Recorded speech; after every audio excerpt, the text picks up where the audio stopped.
হয়ে গেল আমার চিজ অমলেট। বিসমিল্লাহির রহমানির রহিম। আসসালামু আলাইকুম। আমি আজকে আপনাদেরকে করে দেখাবো চিজ অমলেট। প্রথমে আমি কিছু কিউব করে রেখেছি টমেটোগুলো দিয়ে দেব। বেশি ইনগ্রিডিয়েন্ট দিইনি, আমি অল্পই দিয়েছি। নাবিরা আবার সব জিনিস খায় না, সেই জন্য। তারপরে আলু কুচি করে রেখেছি, আলু দিয়ে দিলাম। এরপর আমি কিছু মটরশুঁটি দিয়ে দিলাম।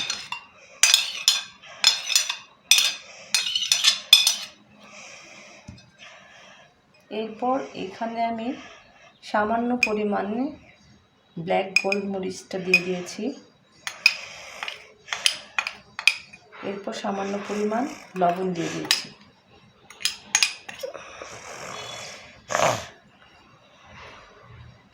এরপর 2টা ডিম আমি নিয়ে নিয়েছি।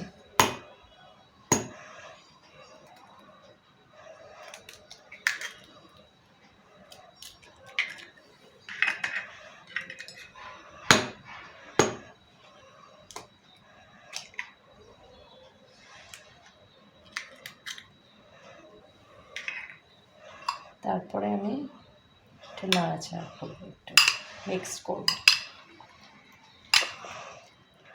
করে ফেললাম। ফোকাস দাও ওইখানে, আমরা এটার উপরে ফোকাস দাও, উপর থেকে নাও।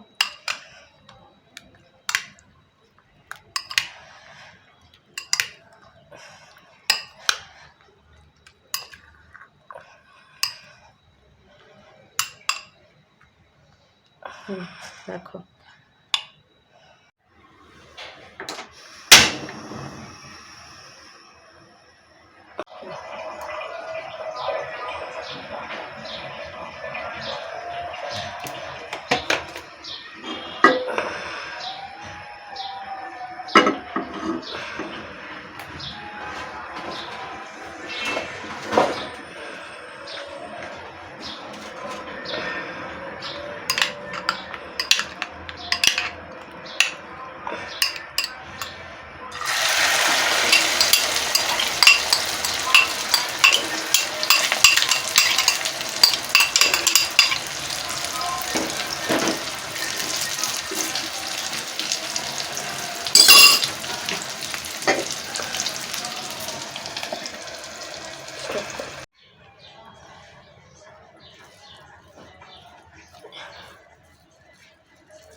চিজটা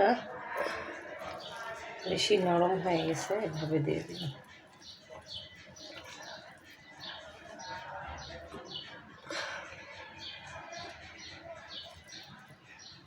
পিৎজা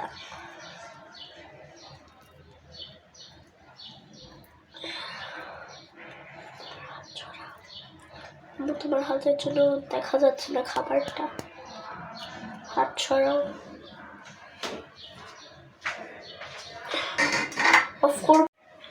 হয়ে গেল আমার চিজ অমলেট। কত সুন্দর হয়েছে। এটা আমি পিৎজার মতন হয়েছে। এই দিয়ে হয়ে গেল আমার চিজ অমলেট। আমার মেয়ে নাবিরার অনেক পছন্দের একটি খাবার হলো চিজ অমলেট। রমজান মাসে আমরা বড়রা সাধারণত রোজা রেখে থাকি, কিন্তু ছোটরা রোজা রাখে না। তাই তাদের জন্য ঝটপট নাস্তা তৈরি করে দেখালাম। আপনাদের যদি ভালো লেগে থাকে তাহলে অবশ্যই লাইক, কমেন্ট, শেয়ার এবং সাবস্ক্রাইব করে পাশে থাকবেন। ধন্যবাদ।